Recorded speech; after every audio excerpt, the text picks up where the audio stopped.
Nå, jeg har lige lånt ungens bamse her.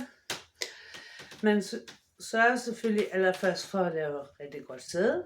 Benene op. M-position. Fordi så ved man, at barnet ikke falder ud. I det her tilfælde tuga-agtigt. Det vil jeg kalde ham.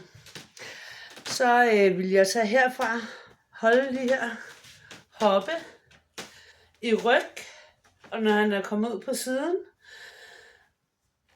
så vil jeg tage her, stadig lave en god ryg, lige sikre mig, at der er et godt sæde.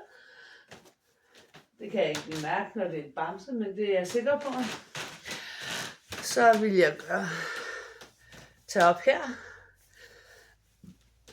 og lave et godt skulderswap.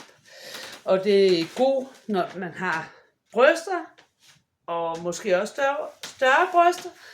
Så det er rigtig godt lige at lave sådan et swap nedom. Og når man skal have ungen eller bamsen tilbage, så vil jeg lige hurtigt lave den der, og så hoppe eller rykke barnet tilbage.